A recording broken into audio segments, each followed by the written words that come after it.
La pression et la sous-pression des États-Unis d'Amérique contre le RDF et le M23 supplétif, le pantin de le Rwanda. Kabila coincé. Kagame allé na monoko mboka. Église catholique bloquée. Ambongo, c'est terminé pour naïe. Merci beaucoup bande konanga na pesino bambo tebele. Na ye na lombangu nyonso koyo kopesa bino ba sango, ba actualité moko ya fiable par rapport ndenge mboka na biso ezokotamba. Yango wana ndeko na ngai na ye sans plus tarder. Toza ana ba sujet et biza ebele to détailler yango. Tokosola président lelo bomoni ne que l'état azoko sala musala. Aner azoko sala musala. Demia azoko sala musala. Gouvernement congolais azoko sala musala. Par rapport à la décision au président Iswami au niveau du ministère de l'Intérieur, j'apprécie encore et puis je le soutiens. Ministre de l'Intérieur a salé le Kumoko Yamalam. C'est ça maintenant la responsabilité du ministère de l'Intérieur. Par rapport à que Lokola Kabila a commis pesant rebelle et c'est que les bases de la mesure, la disposition. Il y a un milito et décision et quoi. Si c'est Balokinef, le loyo ministère de l'Intérieur à l'objet tous les biens Nyon Kabila sera saisi. Peur de sanctionner. Tous les bureaux Nyonso ne fonctionnent pas encore. Bisika Nyonso peut perdre à Zali la Kobanda coordination siège national, siège provincial, Nyonso tout bloqué. Puisque peut perdre à commis déjà M23, commis terroriste, commis participer à l'agression au EPZ et Banzoko Salabiso par Rwanda. Yangwana bon na milito Kabila a silika le binon il faut na kende na ki rébellion. Non mon na milito Kabila Aleli a choisir nzela naye. Apona ki kenaza la sénateur a vu maintenant lelo Kabila bolobi non na poni maintenant nzela ya ki rébellion. Lelo a commis maintenant commandant suprême ya ba rébellion. Ba chadari nyon swana ba koma ba colonel, Mwila nya komi colonel, ba onyo ba kokonya ba komi ba colonel ya ba M23. Yangwana lelo yo mesure maintenant ezui circulaire ebimi ba arrêté ebimi déjà que esengeli biloko Kabila ezala saisi. Nani ayebaki ke lopango Kabila ezana limité. Mutute. C'est grâce à bateau penza bakangi ba utiko dévalé. Yangwan de bomoni mena na mitoyo déjà na ba preuve tangible. Kabila a ko chapelle soute a ko lobate na ba oy ba lobaka basala ka Kabila ba lobbying ba kote ba défendre Kabila ba ko ko défendre Kabila puisque na mitoyo penza et comme nous na preuve. Kabila zala ki président, ancien président sénateur à vie, lelo Kabila maintenant a poni cela naïe. A commis rebelle, lelo penza ba saisir biloko naïe. Lelo penza preuve tangible que Kabila a sa penza rebelle. Bon moi na kinga 4 ndé ba ko perfectionner kinga 4. Ba perfectionner kinga 4 tala ba biloko ebele. Ba komi ko senga que les experts risque ba kitakuna ba mona moyen ko détecter biloko nyonso ya ba explosif. Yangwana loyo bo moni que Kabila za motema mabe. Si c'est pourquoi ba to peur de ko le bater. Boza déjà ba M23, boza déjà ba AFC, boza ba terroristes contre le gouvernement congolais. Beaucoup que de boza na leçon pesa boki ko yebisa bisoté. Boza na moral pesa boki ko pesa ba moralité puisque boza catégoriquement ba rebelle, ba terroriste. Sengeli que lokola maintenant justice, lokola maintenant ministère intérieur ba misi que tous les hauts cadres ñon sur PPRD. PPRD ne fonctionne pas les sous-sous, PPRD va sanctionner en gros de façon que est fonctionné puisqu'ils ont participé dans les mouvements insurrectionnels. Si c'est pourquoi bon moi le na minute oyo Malanga tango pe bato ba préparer Malanga c'est Kabila avec l'église catholique en complicité. Yangwana lelo yo bomoninge liste bimi ba oye ba kota ki na réunion wana zaki par vidéoconférence lelo ba bimi si maintenant liste wana eza mulai na wiko bomba ngote puisque sengel ke na bimisi yango puisque ezake ba ngaite eza si yande abimisi yango yangwande ba bimisi yango il faut piso pe to panza ndeke. Yangwana ndeko na ngai na ici que s'abonner massivement, partager, actualiser tout. Yangwande bon mon minute yo Kamere nde akomi ko jouer rôle munene contre la République mais azana institution. Lokola yembeta katatolo ngai na za deuxième institution. Donc deuxième institution wana azoko sala ba manigance contre la République. Yangwana na minute oyo bande connaissance Kabila aza kwese azolela. azo ko se retrouver te na minute on bande comme ça que tous les biens nyos ya Kabila ça sera saisi na mikolo ko ya boko mona même ba supermarché o nyos surtout ça sera saisi ils ont na le maboko à l'état comme ba supermarché à l'état. Si c'est pourquoi bon moni na minute oyo Kabila ne se retrouvait pas attends qu'il faut akena Namibie ni bazongsi attends fois kende boy et simbité. Si c'est pourquoi na minute oyo benza il est bien bloqué. Bon, mon ndenge a déterminé le but que te na ke comprendre na est, c'est-à-dire que a kende ko diriger le sous du tout. C'est ce que je montre que grand maître a montré sur le terrain aussi mbatenga moko na kota na terrain. Boye ba que c'est ça maintenant le souka film. Maintenant film ya Kabila maintenant ya souka ngoi. Prise ya souka ya ngoi. Na mikolo koya la RDC va toujours vaincu. Si c'est pourquoi on a besoin que na minute tous les oignons surtout bazo sala ba makopa contre la République, ils seront maintenant ça ba on a polele. Puisque les lots Kabila bimi polele Kabila batoye les elaki zonga kazonga tant que kanisa ki bato bazo petra maboko boye ba ke bato ana balingio te to lingi ko peuple ko balingio te ko dirige qui pendant 18 ans tika mwana bato a diriger penaye ezatanaye. Pourquoi ça fait que vous êtes d'entrer toujours à les combattre? Si c'est pourquoi ndeko nangai esengeli au soutenir mokonza mboka, soutenir le gouvernement, à ne pas soutenir la violence décidée, à ne pas soutenir les PPRD. Ce sont les partis politiques qui avaient M23, RDF. Si c'est pourquoi, dans la minute Oyo, tout ça, les gagnants. Gagnants, victoire sur victoire. Puisque la minute Oyo, Kabila Zam, déjà, Moussika, qui est en Rwanda. Moussika. C'est pourquoi, bon, moi, dans la minute Oyo, l'église catholique, les lots maintenant, en bon oiseau, les là. En bon, comme il là. Pour aller dans la salle qui boy. Pour aller dans le bas qui boy. En bon, il y a un jour, au coq s'est bloqué quelque part. Les lots s'est bloqué. Les lots comme il y a Félix.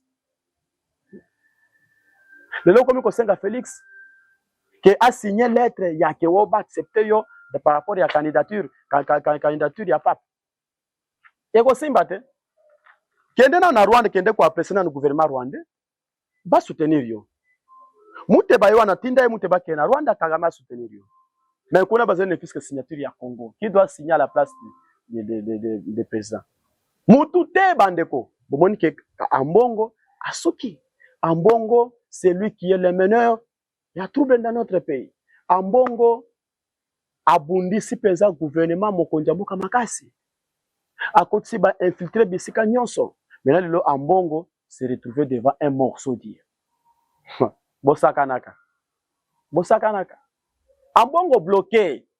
Azole na munoko amboka. Shole koto ya komi kozonga o nous apprécions le gouvernement responsable. Le lo benga du gouvernement responsable. Nshole. Obosani le bando benga gouvernement responsable yangwana ndeko na ngai boye ba bien que boka na biso zoko tamu nango malam ndenge esengi diplomatie ko bana yote tout ça maintenant na victoire diplomatique maintenant tikali maintenant victoire maintenant sur le front militaire to komona ke ba militaire na biso baza complice par exemple typique le M23 ba uti ko kanga bango na kati bango il y avait plus de 6 militaires, il y avait FARDC. Capitaine Opeza qui avait dirigé Batouana vers Chabunda, c'est un capitaine congolais. Akimaki, Atiki Mena ba civil. Maintenant, on peut pas faire le recensement, ba carte d'électeur, ba carte yanani, va trouver les 6 congolais. Mais bah là, tu l'as pas FARDC. Nous sommes en train de puisque ba Opeza ba débauchaki, donc il faut t'avoir $600, tu as $700. Tilelo, Chimbubui, Yangwana de Peza, la rezate. Yangwana Bouni Mena Beleba Kimaki Bango. Ebele bakimaki. Bakimaki. Muto a échappé bien hôtel.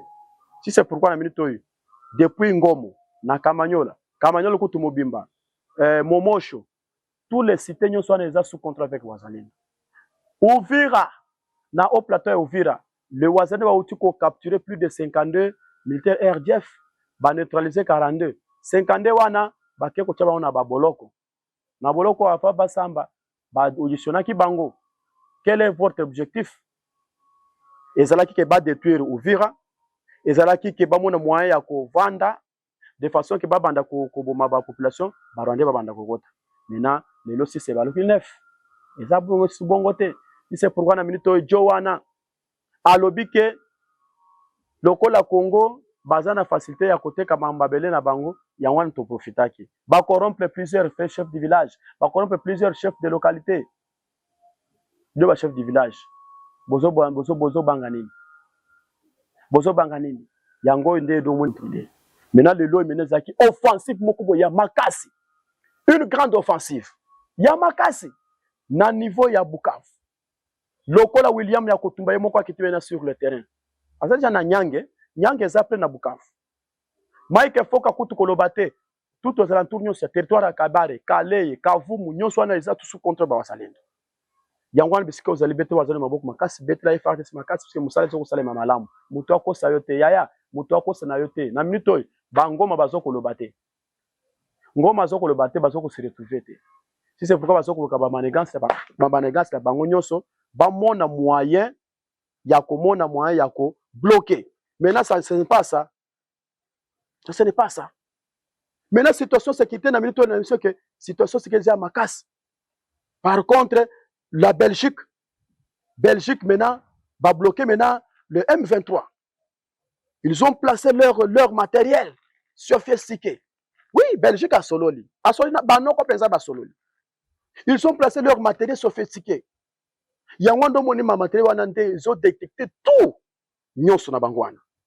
Il y a minute oyo la Belgique bazo collaborer avec les États-Unis d'Amérique. Les États-Unis d'Amérique eux aussi collaborent et puis coopérer na Belgique. Auparavant, ça qui France, maintenant, cette fois-ci, est Balouki, et comme maintenant, la Belgique avec les États-Unis d'Amérique, ne pas comme coopérer. C'est pourquoi les États-Unis vont utiliser la Belgique. Il y a un de Belgique, il y aura maintenant une grande offensive contre le M23 et le RDF.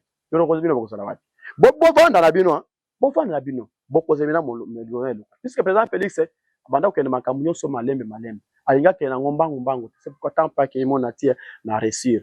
Ndé mena ba réaction ba action ko zana ngam na mikolo ko beaucoup les troupes américaines seront ici sans vous mentir seront ici avec leurs troupes américains ebele ba ko na banda kuna bango ebele ba ko kima ebele ba ko kendo ko bata na bangombi kuna ba musuba ko kenda mamalu kuna ba musuba zo bata kuna lokola bato pepe ebele ba bata mia yango wana lelo la Belgique les États-Unis d'Amérique ils sont bien contrôlés la partie orientale. Si c'est pourquoi, depuis Walikale, depuis Babukavu, depuis Banyengezi, depuis Banyantende, depuis Balumbishi, Minova et tout consort. Le Warzalien de Bazana Kati, Baimfento Bazoko Kate, na Minova, lobi ba otuko déposer ba arme, balobi tokozonga lisusu.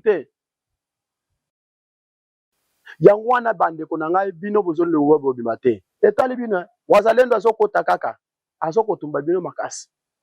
Si c'est pourquoi nous avons bisika yo zali et sengel que soutenir mais le FARDC soutenir na wazalendo bon moi ni mutu pesa ba utuko kanga na Fizi na kombo ya major colonel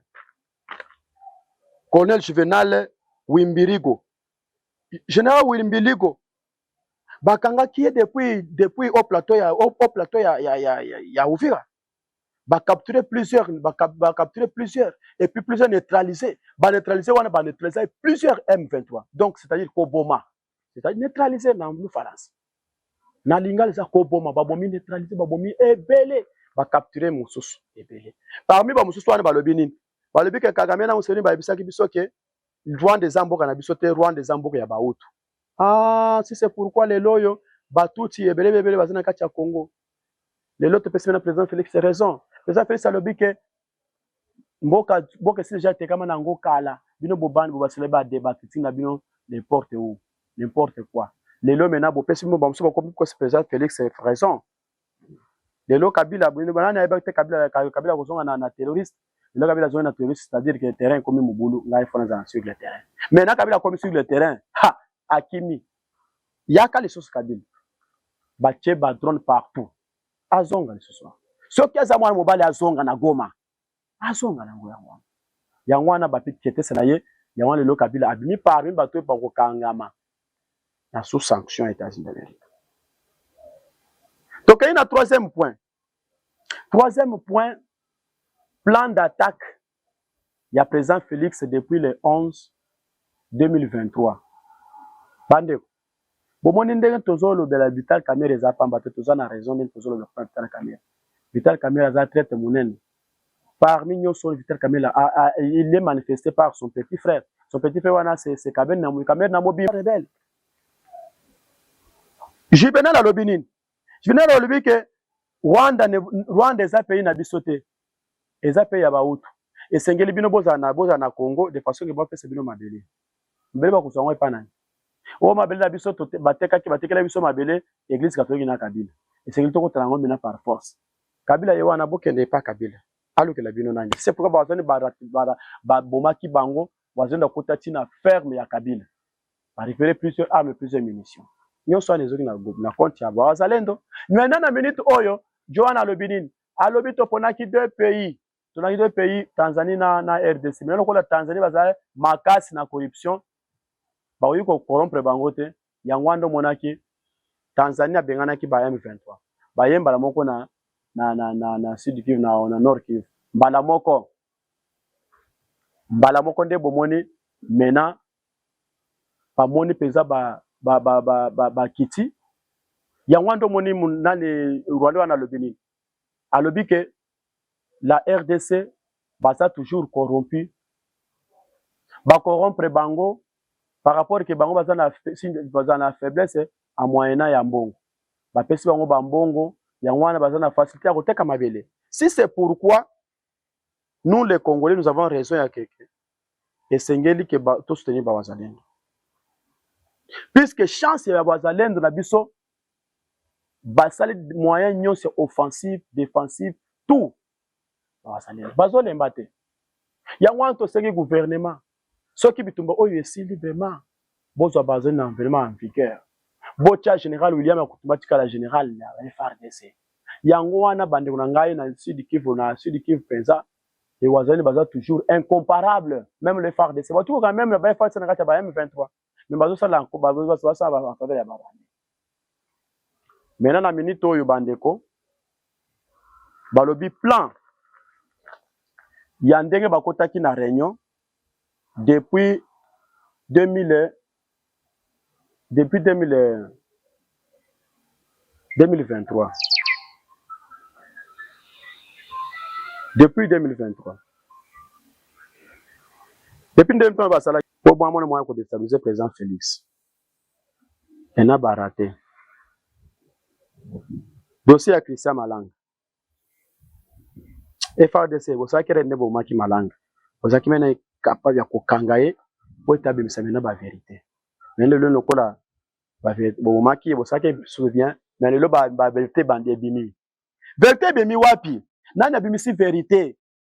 Bomoni ndenge ba prisonnier américain ba uti ko libérer ba kei kuna na États-Unis batuni bango bino kopo ebogenda kosala kuna obanda kopo nani afavorisaki apesa bino couloir ya kopo tampe ba biso ezaki gouvernement da pesa kopo wana Malanga akotaki par voie awa na Angola ona ekobela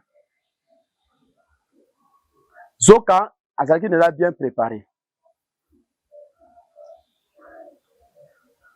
Depuis le 11e mois, on va contacter une réunion par vidéoconférence.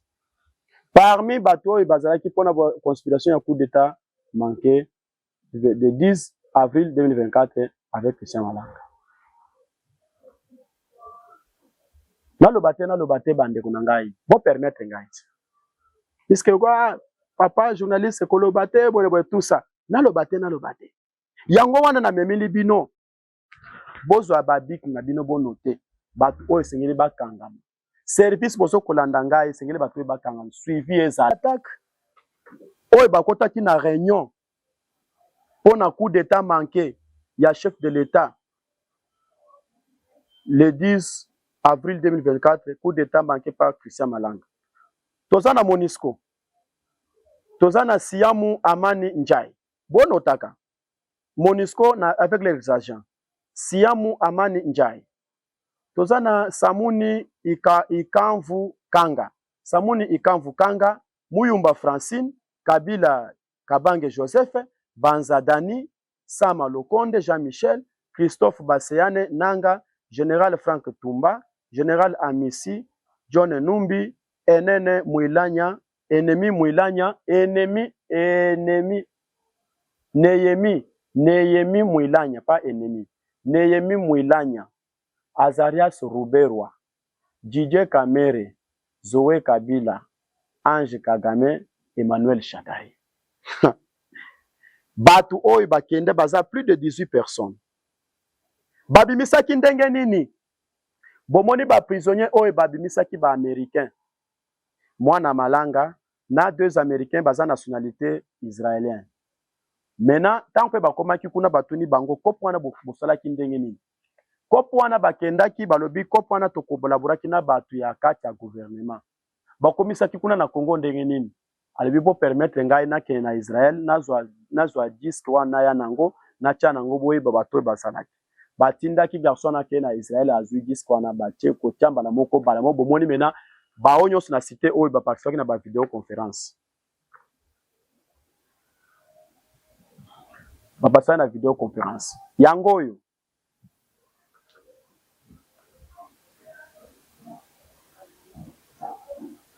bakombo yango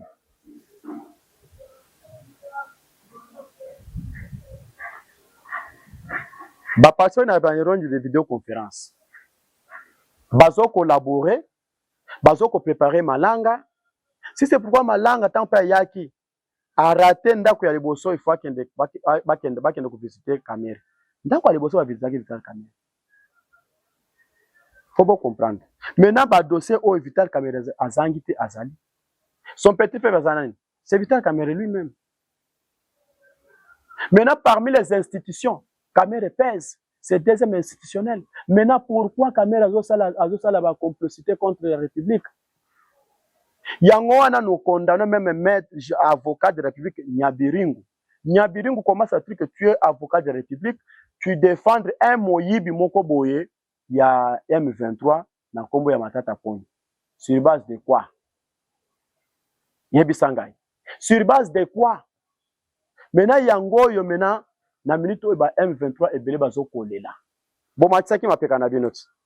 Tokoza. Botemi bo fingi président Félix atalera.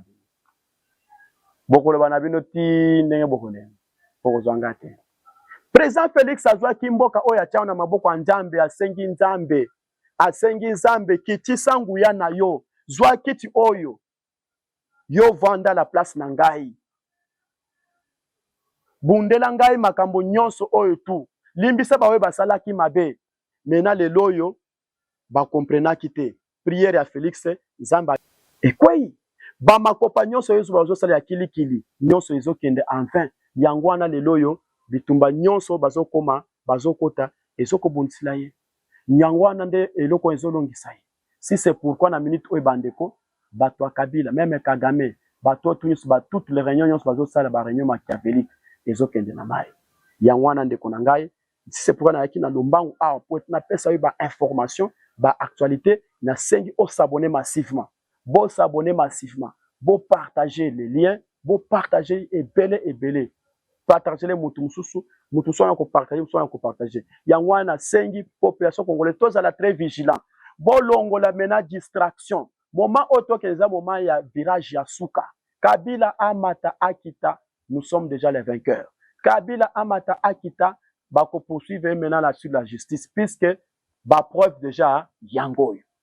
Kabila continue la réunion en tant qu'un sénateur à vie. A continué la réunion contre Félix. Baboma Félix.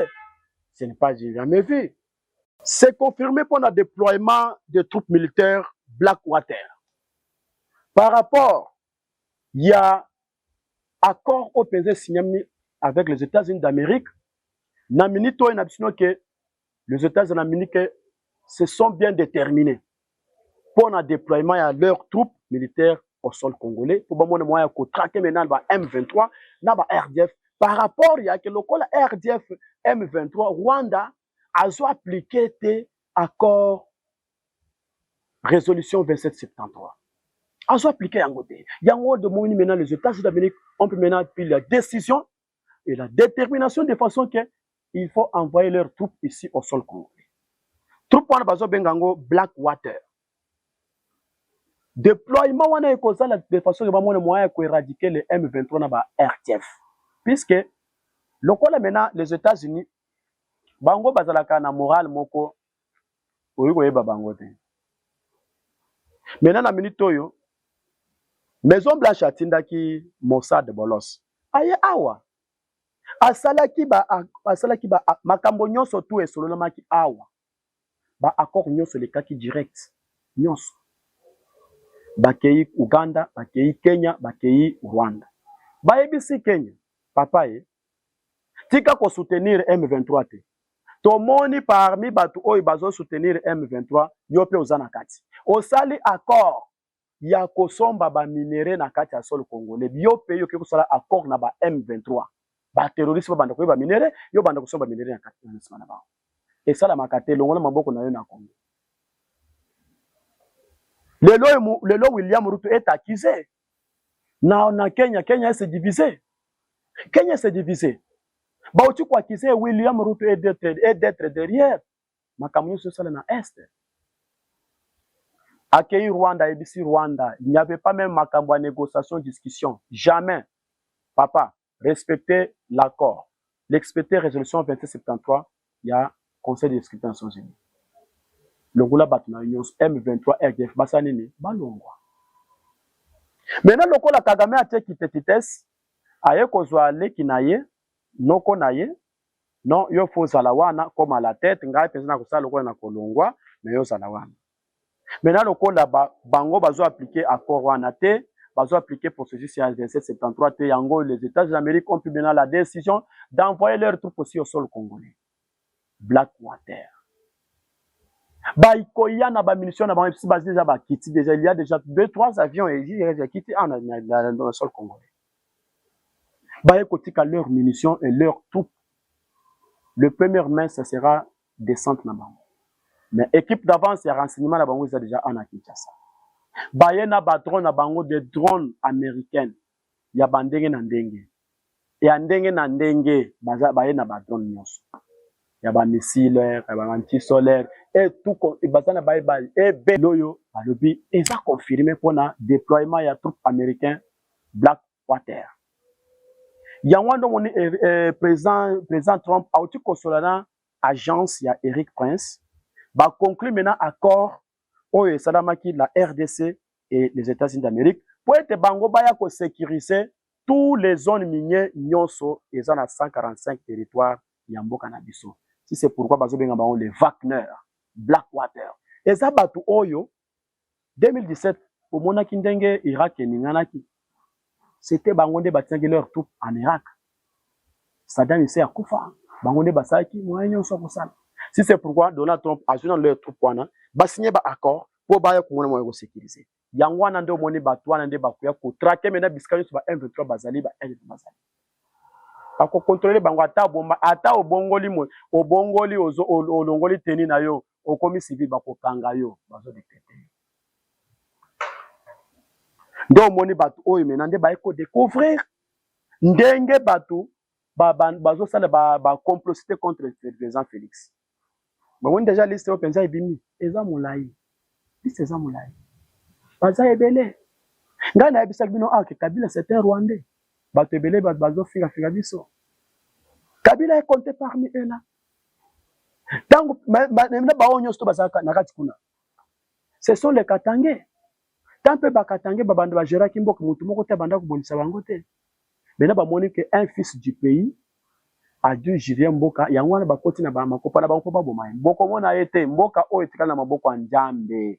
Na yebisa kabino de temps en temps. Ata osali ba complice ndenge ko simba te pona président Félix. Ko simba te.